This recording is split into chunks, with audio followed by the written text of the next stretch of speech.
Thank you, friends. We're going to do another one before we get started, as we get started. It's in two parts, and we're going to teach you each part separately. Sing upon joy,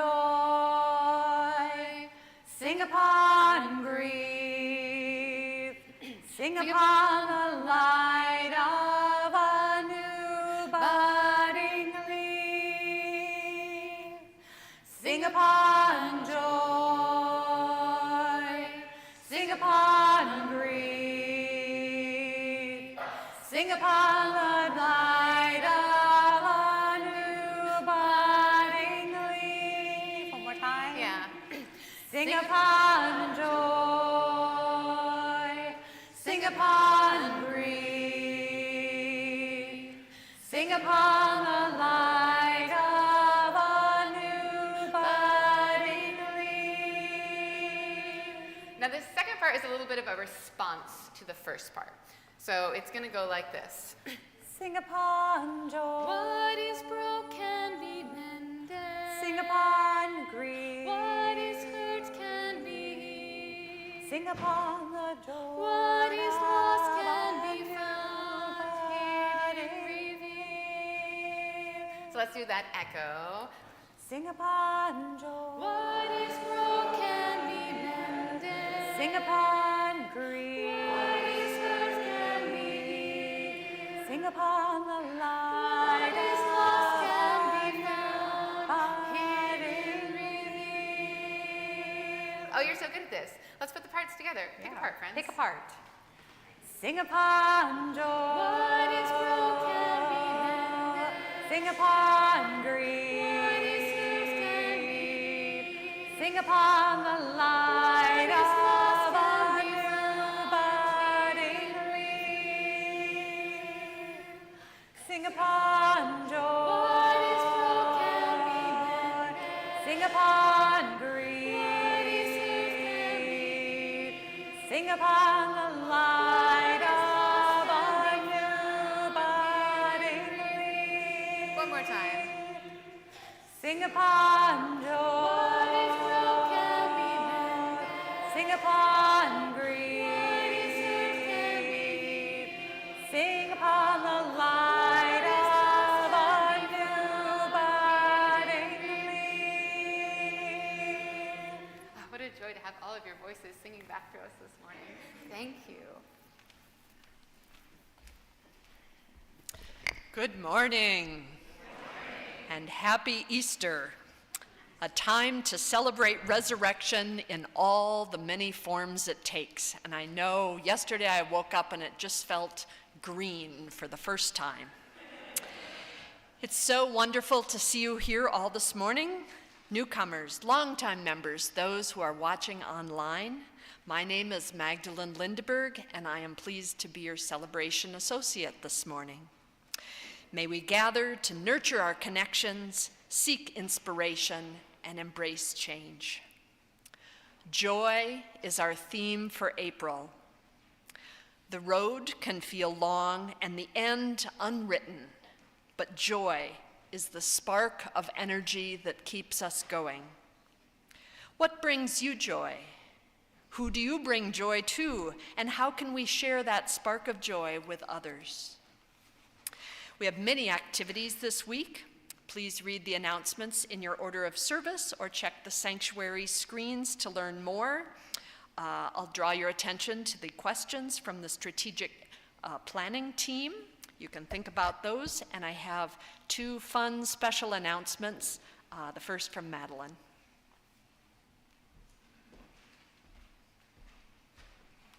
Hello, everyone. I am happy to announce that next weekend we will be doing our spring online auction. Our online auction is April 25th to 27th, with over 100 amazing items, thank you to Marie Benedetti. Whether you are dreaming of a cruise on a lake, a bottle of wine, or stretching your body at a local yoga studio, there is something guaranteed to spark joy in you. Plus, we all have the opportunity to get together and compare our bids when we attend the Alice DiMaselli concert here next Saturday evening. Please share widely with your friends and family. In the fall, we will have a live service auction, so start thinking about all of the beautiful things that you all have to offer. Thank you. And a quick announcement from Elizabeth, our membership coordinator.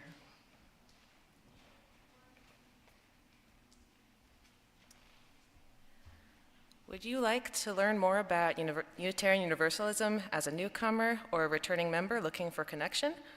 Are you interested in discussing the history of Unitarian Universalism or questions about getting involved with FUSIT or what it means to be a member? NICE may be the place for you.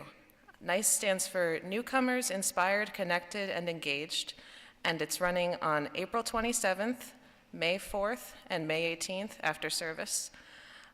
If you would like to sign up, we have a form in our weekly announce, as well as you can just meet up with me at the welcome table. I'll add that if you're visiting for the first time today, I invite you to fill out a yellow pew card. You can drop that in the offertory plate and get on our email listserv and learn more about us. You can also drop it off at the welcome table, which is in the parlor, and where we also have coffee and conversation after the service. You'll notice one of our doors is stuck, but we are working to open that, and I'm sure there's a whole future sermon around that. So,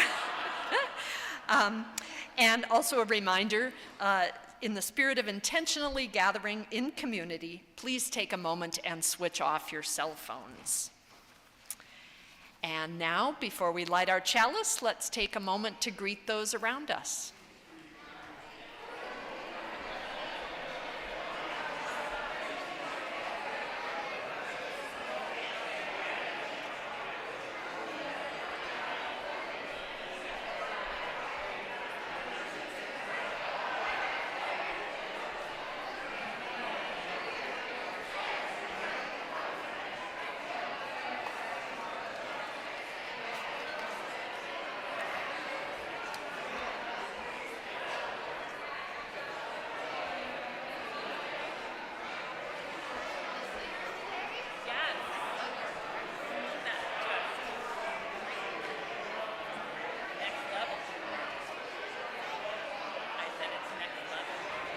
I think what I will do, you know what? You can hold this. Okay. Yeah. Okay. Uh-oh. Yeah, we have a... Oh. And I lost the gong, too. Thank you, Simon.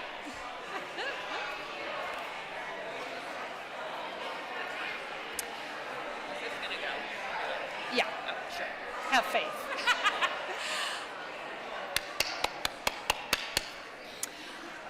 Our gong has been replaced by daffodils, so I'm gathering you verbally.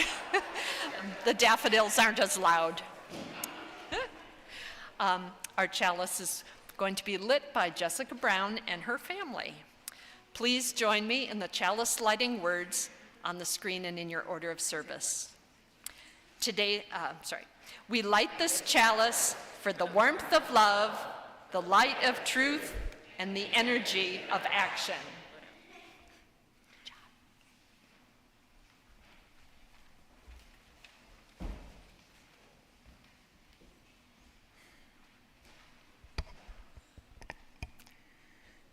Easter is a holiday of miracles. It is life from death, joy from sorrow, celebration from mourning.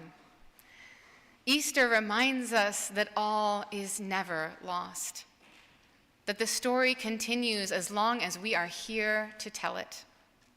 This Easter morning, love brings us back to life. It calls us from our sadness, from our grief, from our anxiety, into a world renewed and alive and filled with joy once again.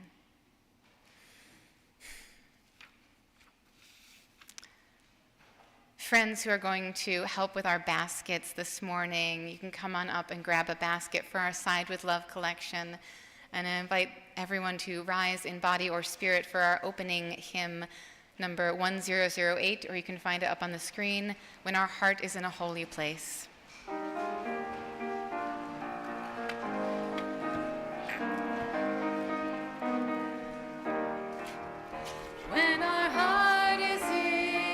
a holy place, when our heart is in a holy place. We are blessed with love and amazing grace, when our heart is in a holy place.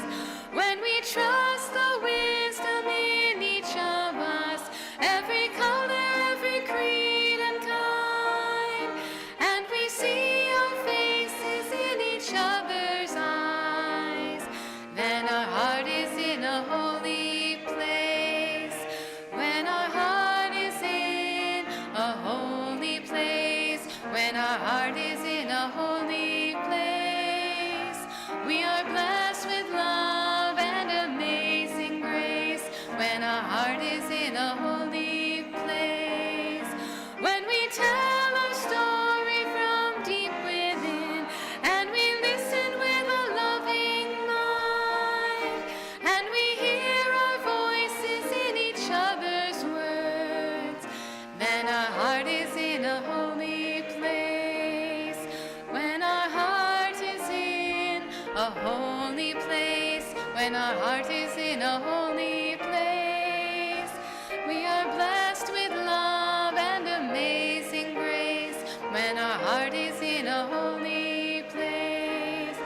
When we share the silence of sacred space, and the God of our hearts stirs within, and we feel the power of each other's faith, then our heart is in a holy place.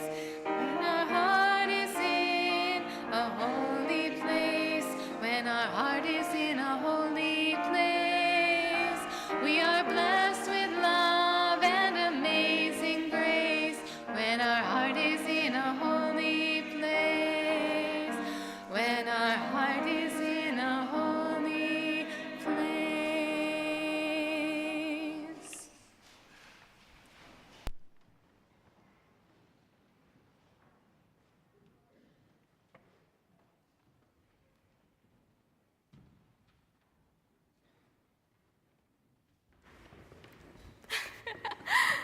Hello, everyone. I would like to invite anyone who is young or feeling young at heart today to come forward and take a seat on the steps for a time for wonder. No, I brought 4 toys. 4 toys? Yeah. My goodness. I technically brought one in a keychain, but my one toy is an abomination. I love the technicalities here. So I, Do you want to open up the window? this one abomination. Are you ready? Because my sister said it. Yeah. Okay. All right. We have a friend here who is very much ready to open up the wonder box. I think this little cute. This little cutie, yeah. I think this is Remy, right? I'm looking for Remy's parents, yeah. Okay, you want to open it up here? What do you see in there? A bunny. What's that for?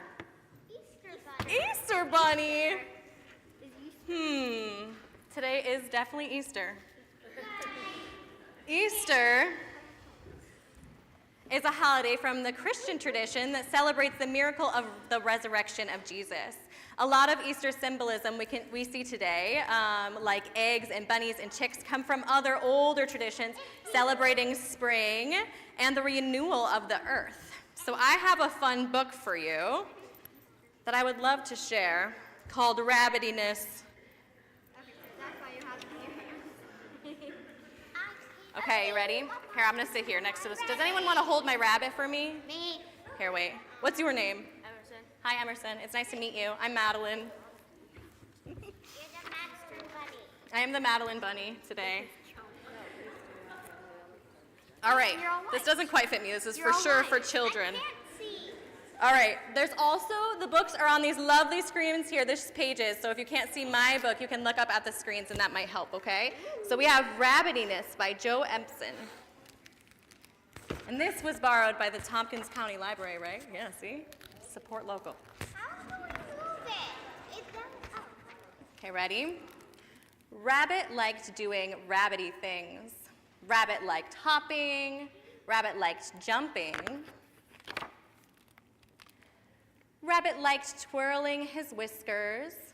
Rabbit liked washing his ears.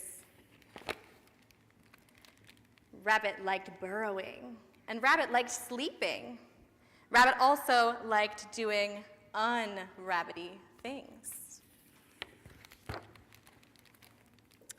He liked painting. Ooh, that's an unusual thing. And making music. I love music too. This made Rabbit very happy. It made Rabbit so happy that all the other rabbits caught his happiness. He filled the woods with color and music. But one day, Rabbit disappeared.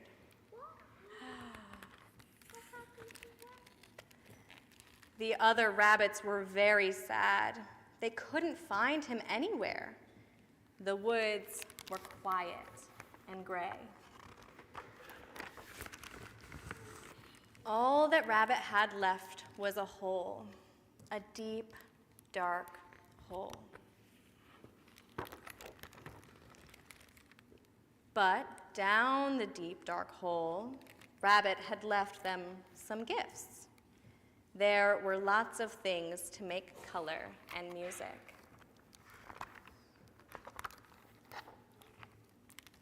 In time, all the rabbits discovered they liked doing unrabbity things too. What are they doing? Making art and music. Making art and music. This made them think of Rabbit, which made them happy. In fact, this made them so happy, they filled the woods with color and music once again.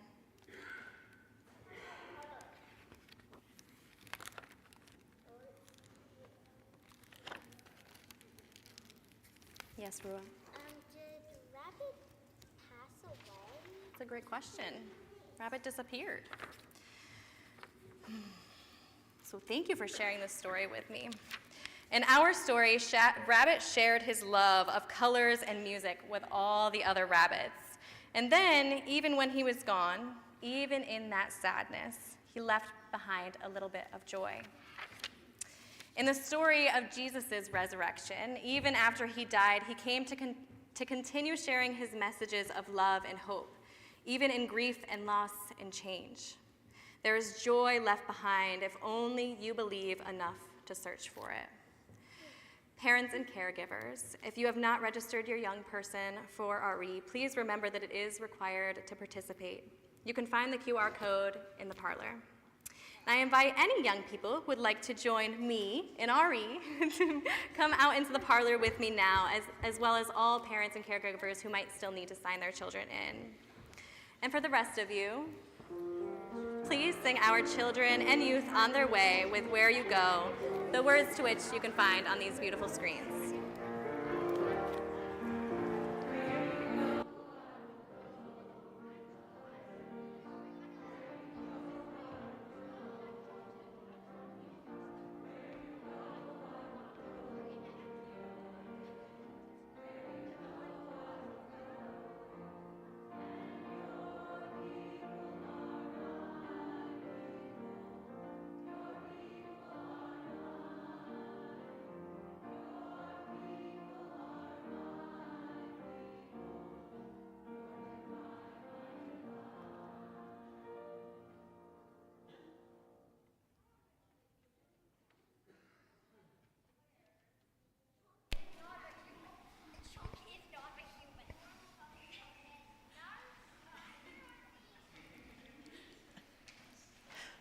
Good morning. In a spirit of reverence, love, and care, we take time now to bear witness to some of the joys and sorrows of our community, to share those events that call for our prayers and support, our praise and celebration.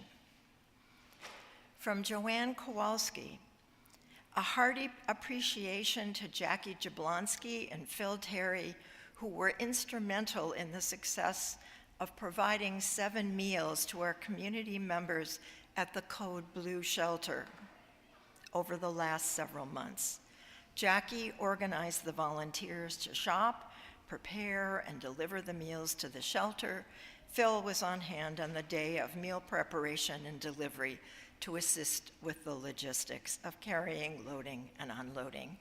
We are grateful to the First Baptist Church who shared their kitchen with us to prepare these meals. There were many volunteers who stepped up to shop, act as head cook, prepare and package the food for delivery. This was an act of generosity for the community by our members with love at the center. And then I have two joys this morning. One is enormous thanks to everyone from this church community who supported us during my husband Jens Wenberg's 3 hospitalizations and recovery the last 2 months. Andy! Gratitude for all the texts, emails, cards, and phone calls. Gratitude for the many meals and visits and more. We felt held and loved by this, our beloved community. And a joy that Jens is recovering steadily. Life is beginning to return to normal. He has been cared for by so many kind and competent providers, doctors, nurses, PAs, nurse practitioners, and more in both Ithaca and Syracuse. We feel so blessed in a time when our health care is often experienced as being so inadequate. For those we are holding in our thoughts, in our hearts, and perhaps in our prayers, into this community, into this space of healing and hope, let us call these names out loud.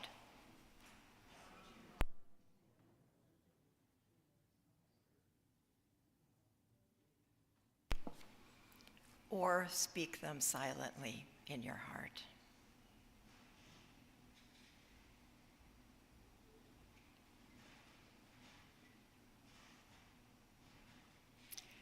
We extend loving kindness to all in our world, and let us not forget to extend loving kindness to ourselves. Today, tomorrow, and beyond, let our hands be outstretched in kindness, and let us keep showing up to our lives and each other with an open heart, no matter what. Love and courage to us all. Blessed be, and amen.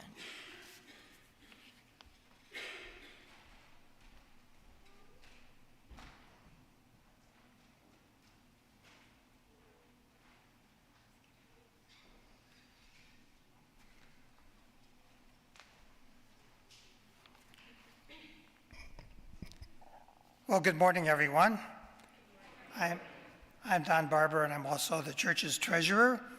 And I asked to give a stewardship message, and here it is Easter Sunday.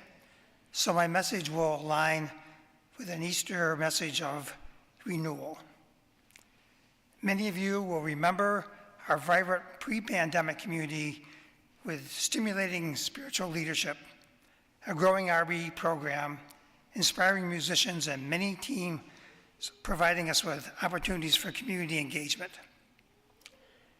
And then the pandemic, and the loss of our beloved minister, the end of in-person RE, scattered congregants, and learning a new technology called Zoom,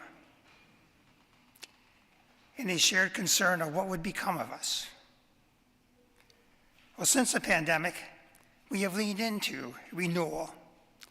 We've created a governance structure with flexibility and capability to manage operations using the enduring strength of FUSIT, our members. We found an outstanding administrator who has picked up the pieces after a long-serving administrator unexpectedly passed away and has since created a solid operations function. We have 3 terrific spiritual and pastoral care leaders. We have a stronger and rapidly growing RE program. We continue to have inspiring music. We had 2 Christmas Eve services back at Sage Chapel that served more than 1,000 of our community members. and a dedicated and expanding group of volunteers supporting every aspect of our church's operations, like this morning's service with a celebration associate, a tech team, and a hospitality team, and RE teachers, and so much more. So as your treasurer, I have access to financial information, which adds to the story of renewal. What we create together since the pandemic is something to be very proud of. And it's ours to care for.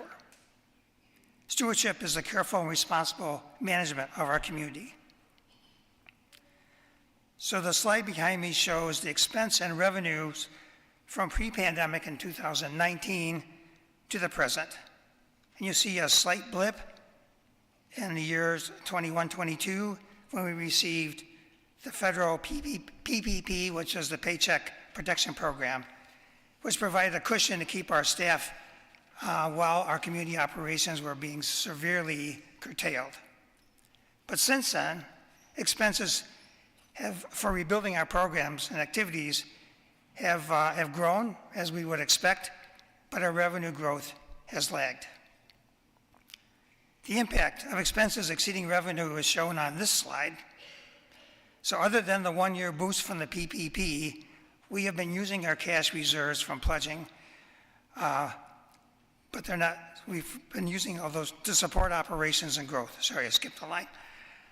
Annually, most revenue comes from pledging, but also comes from building rentals, endowment, giving to the plate, and auctions like the one we have coming up this weekend, and grants.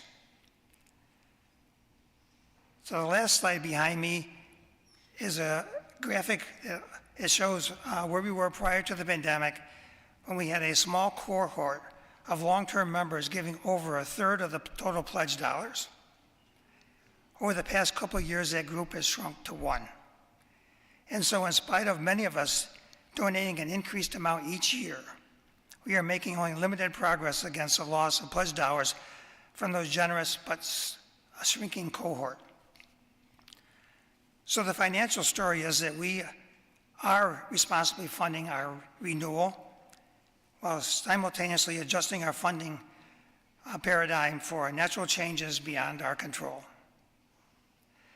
I will be holding 2 congregational conversations on May 5th, one in person right after church and one that evening.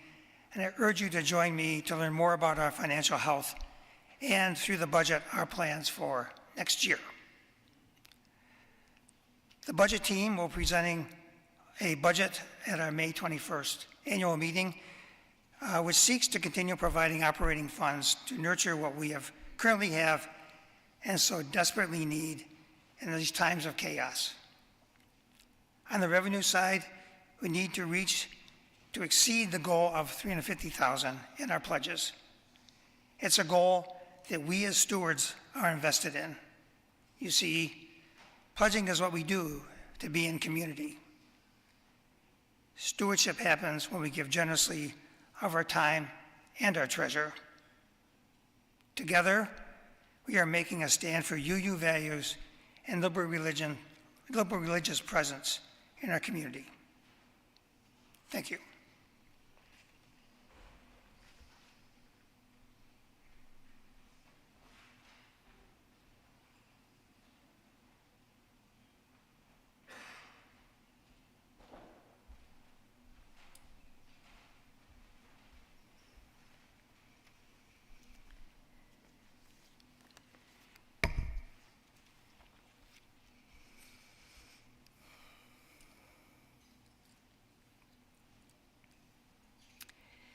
Let my body remember. Let my hands and feet remember. Let my breath remember. Those who have come before me, those who have come before us. Didn't Muhammad wait quietly in his cave? And didn't Jesus sigh silently by the blue lake? And Wan Yin, didn't she sit in silence, thinking about what to do before doing it? And what was Siddhartha, the Buddha, doing anyway under that tree, if not just sitting quietly?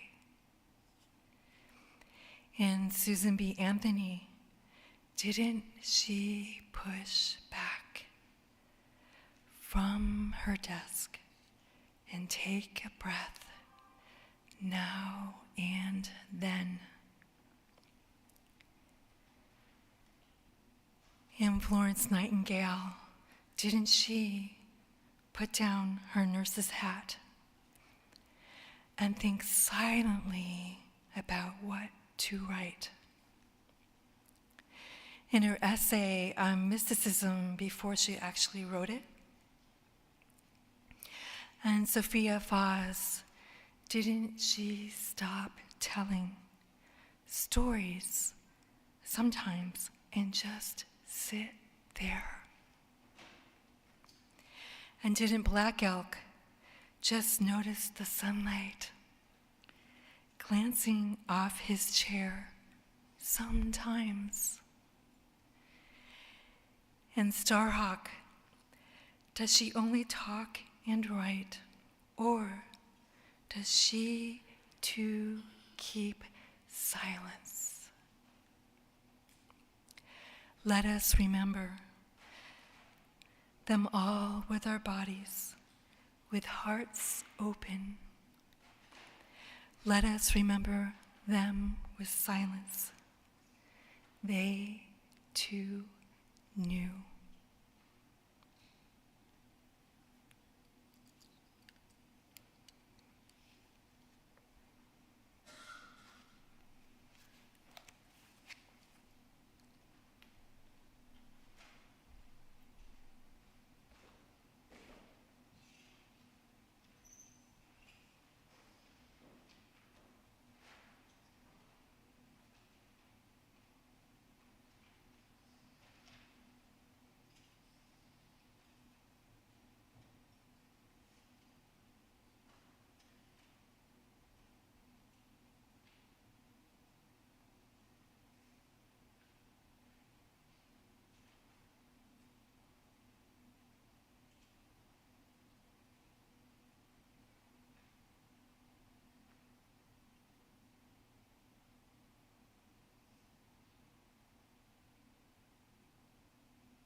Each week, we take an offering to sustain the important ministries and programs of this congregation and its activities in Ithaca. Giving to the plate is important. It's a symbol of our gratitude for this service and our ongoing commitment to support the work of this church. If you're watching remotely, follow the instructions on the screen, and for those attending in person, our ushers will now pass the plate.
Please join me in saying the offertory words on the screen in your order of service. May these gifts bring about connection, inspiration, and engagement within these walls and beyond.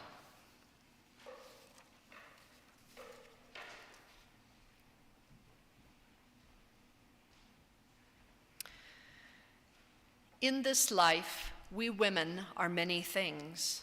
Mothers, sisters, wives, friends, carers. We are creators. We are nurture. We are home. Above all, we women are the magic. We are the intuition. We are the product of generations who fought to be heard, to be believed, to be empowered, and that runs very deep. When women come together, magic happens, my friend, and those who tell you otherwise are afraid. We are not. So come together in all your glory today and every day, because you can, because you must, and because you are called by deep-seated ancestry to do so.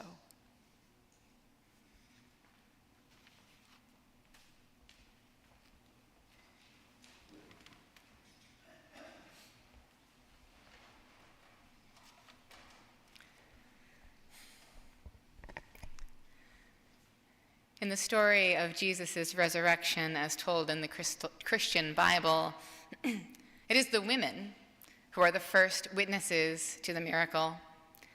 Now, this is true across all four Gospels, although the accounts vary between each one. And in every one, it is Mary Magdalene who is named first. And you might wonder at this choice for this particular story, especially considering the social and cultural norms of the time. This was a time when most women were viewed as property, when their word was regarded as so unreliable that they could not be a witness in a court of law. In the Antiquities of the Jews, Josephus wrote, "But let not the testimony of women be admitted on account of their levity and boldness of their sex." Now, there are those that would use this fact to point to the veracity of the story of the resurrection, because who would choose to hang an already unbelievable act on the word of women?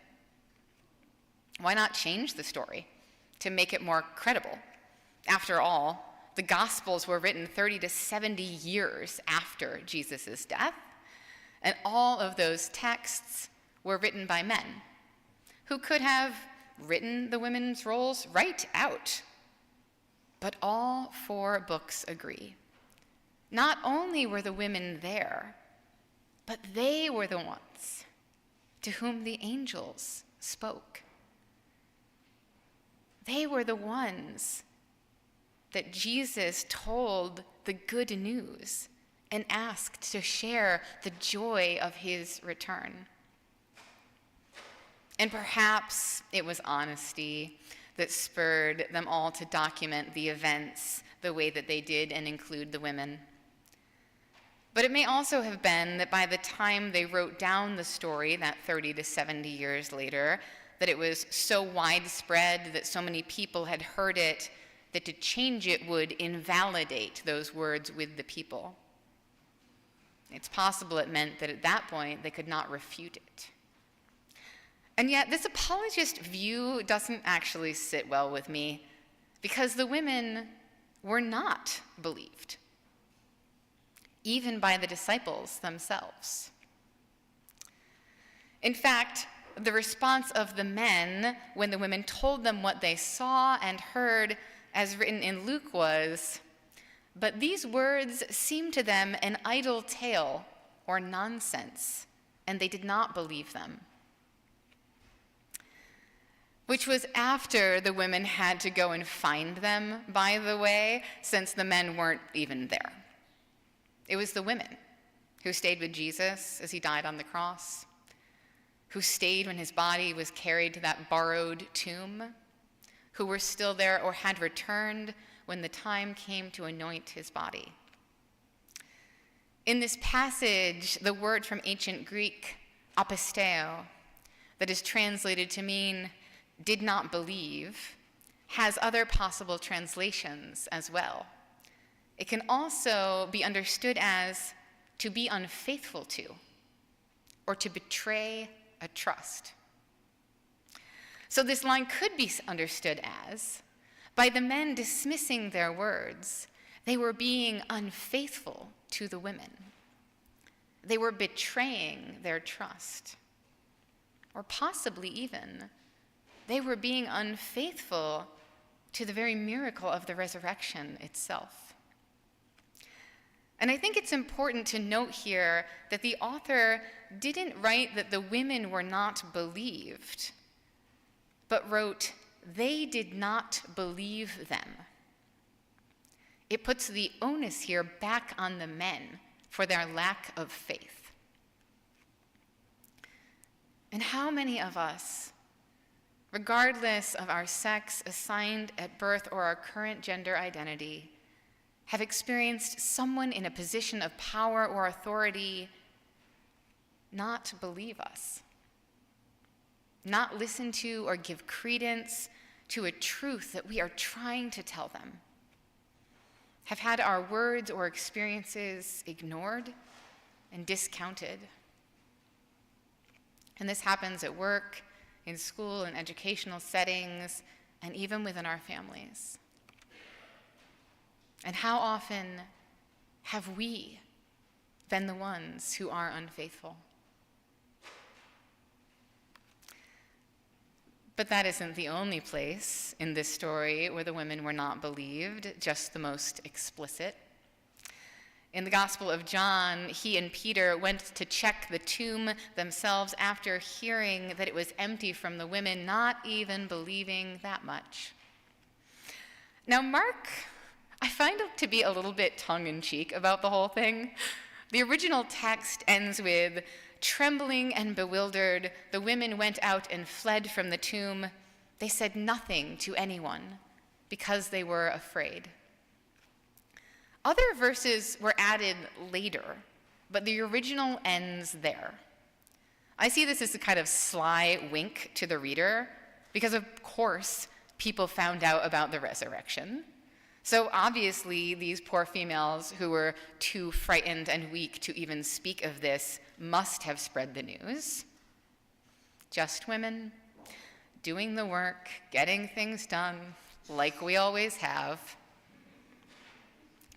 And remember, it was joyous news that they were spreading. Jim Wallace said, "Hope unbelieved is always considered nonsense. But hope believed is history in the process of being changed." The story of the resurrection brought hope. It changed the course of history. There was joy in the good news that they carried, even in the midst of tragedy, even while living in a society that was attempting to suppress them, not just for their gender, but also for their religion. The women spread the good news. And in fact, it was Mary Magdalene who did so. And many argue that it was she who gave the first Easter sermon. Mary Magdalene is referenced 13 times in the Christian Bible. The only other woman who's referenced more was Mary, mother of Jesus. Mary Magdalene is mentioned more than some of the apostles. Now, there is a second and perhaps more intriguing question, which is why in this story did Jesus, who many Christians believe to be a part of their God, an extension of that holy presence, choose to show themselves to those that they must have known would be viewed as unreliable witnesses? Why not appear to Peter, who is mentioned first amongst the disciples, or to John, who likes to refer to himself as he who Jesus loved the most? Why lift up these voices who were so infrequently trusted? And this seems to me to be a purposeful choice for the followers of an individual who was known for his radical anti-establishment agenda. Jesus spoke out against corrupt political and religious organizations, and his followers went on to break multiple laws and spend time in prison.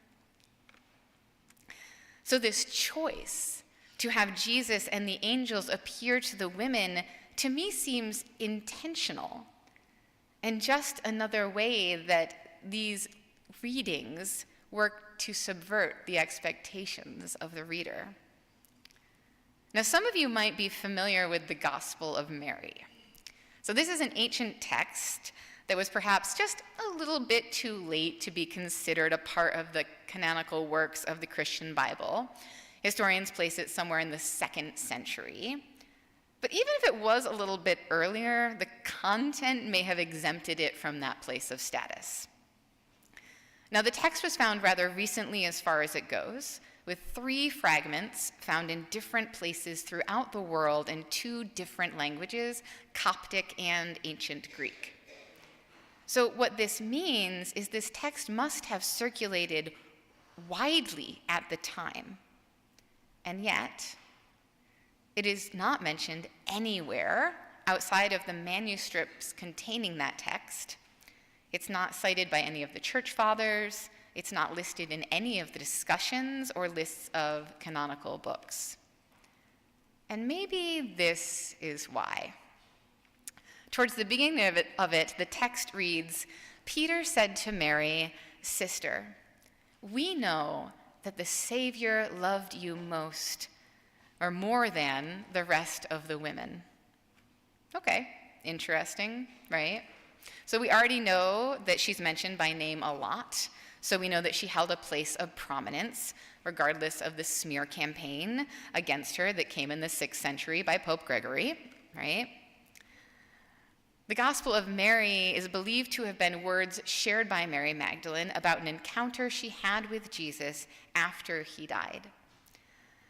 She speaks of his spirit returning to her to impart additional wisdom through a vision which speaks of the journey or ascension of the soul after death. I am not going to read the entire gospel to you. It is long, and it is dense, and it is fragmented with large portions of it missing. But I want to highlight what happens at the end after Mary Magdalene has shared her vision with the others gathered. Now, Andrew responds to her story with the words, "I, at least, do not believe that the Savior said this." Now, to be fair, he says he doesn't believe because it doesn't seem to match up with what he knows about the teachings of Jesus. Now, Peter answers in agreement and says, "After all, he did not speak with a woman apart from us and not openly. Are we to turn and all listen to her? Has he chosen her above us?" Now, there are women who are lifted up as holding authority within the Christian texts and Hebrew texts, such as Deborah, the only female judge and fiery woman, but they are few and far between. So this idea here that Mary Magdalene may have been chosen for some special knowledge and therefore authority would have been pretty hard to swallow. And yet we know the text already lifts up that she was loved most of all of the women. So why this doubt? All right, this next part is my favorite. You ready? So Levi answers and he says to Peter, "You have always been hot-tempered. Now I see you arguing with the woman as these adversaries do. If the Savior made her worthy, who are you indeed to reject her? Surely the Savior knows her very well. That is why he loved her more than us." Ouch. That's a pretty significant claim right there, that not only was she loved first among women, that she was loved first, full stop. So here again, we have the story of a woman not being believed, and not just any woman, Mary Magdalene, whom within the text itself says is the most beloved of all women, and then states that Jesus loved her more than all of the rest of them, more than the other disciples, more than anyone else. And still, she is not believed. It takes a man chastising the rest of them for their unfaithfulness, their betrayal of trust, for the grudging acceptance of her words, her truth. Whose words do we believe? Do we believe the words of women like Jean Carroll and Christine Blasey Ford, both of whom spoke their truth about the actions of men who are now in some of the highest positions of power in this country? Or Anita Hill? Or Juanita Broderick? Who are we being faithful to? Are we being faithful to immigrants who are being ripped from their homes? Trans folk whose identities are being denied? Federal workers who are risking themselves to speak the truth about what is happening right now in Washington? Whose voices are we listening to and lifting up? And who is our faith calling us to believe? But the story of the resurrection isn't one of abuse or speaking truth to power, although Jesus, during his lifetime, speaks a lot of truth to power. It's the reason that he died. No, it was good news that the women were sharing. Joyful news. They were sharing a tale of hope, of miracle, of resurrection, of the dream of a new world. And while you might be thinking, but of course they didn't believe them, what they're saying is unbelievable. But so too is turning water to wine and healing the sick and the blind and feeding thousands with a few loaves of bread. What is your good news, friends? What truth do you need to share, to have others hear and believe? What joy are you holding in your heart right now? What miracle have you witnessed or been a part of that you need to have known? Beloveds, I invite you to take a moment to ground yourself, to breathe, and to bring to your mind a joy in your life. Maybe it's a garden blooming, a connection made, a success, a new opportunity, or a child thriving. And then I'm going to invite you to turn to your neighbor and share with them this good news, knowing that here we are faithful. Here we not only believe one another, but we celebrate each other's joys. All right, once you've turned to one person to your right or left, I want you to turn to another person near you. We need more joy in the world. So friends, I invite you, spread the good news.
Oh, did we find our bowl?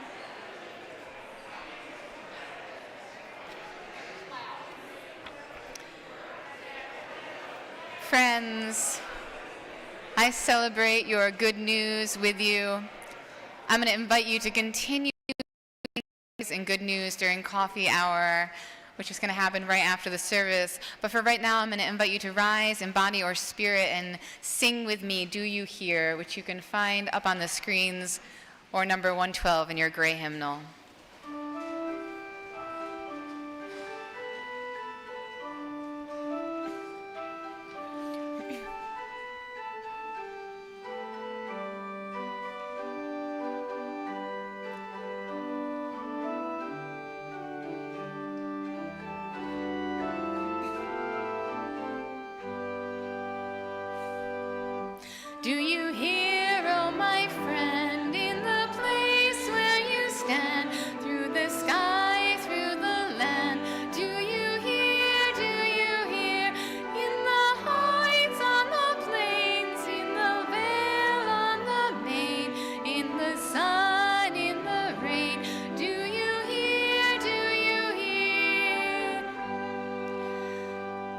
Through the roar, through the rush, through the song, through the crush, do you hear in the hush of your soul, hear the cry, fear won't still, hear the heart's call to will, hear a sigh startling through in your soul,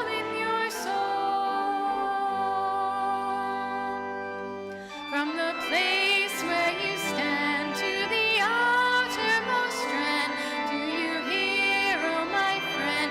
Do you hear all the dreams, all the dares, all the sights, all the prayers?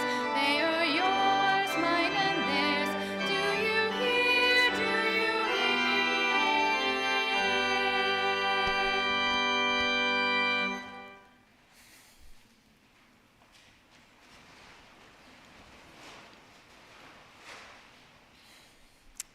In truth, brokenness can be mended and wounds healed. In belief, love is embodied. Belief in the voices that call to us to feed the hungry, to weep for the grieving, to stand with the outcast, to speak truth to power, to be faithful. And here, in this time, amidst the fear and uncertainty, still there is good news. There is joy to sing out. It is being whispered on the lips of those who have witnessed miracles. It is a whisper of hope, of joy, and it tells us that love never dies. Not really. If only we believe.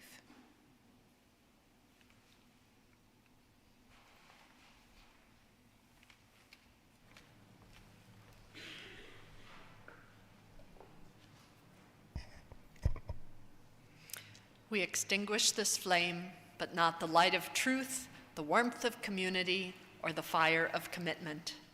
These we carry in our hearts until we are together again. Our service has ended. Let our true service now begin. Friends, we're going to invite you to lift your voices with ours in joy. Once more, we sang this at the beginning. So we'll go through the call once all together, and then we'll just add in that response. And again, please sing whichever part you'd like. Sing upon joy, sing upon grief, sing upon the light of a new budding leaf. Sing upon joy, what is broken be mended. Sing upon grief, what is yours can be. Sing upon the light of a new budding leaf. Sing upon joy, what is broken be mended. Sing upon grief, what is yours can be. Sing upon the light of a new budding leaf. Do one last time. Sing upon joy, what is broken be mended. Sing upon grief, what is yours can be. Sing upon the light of a new budding leaf. Go enjoy, friends, and peace be with you. Go in peace and join us for coffee.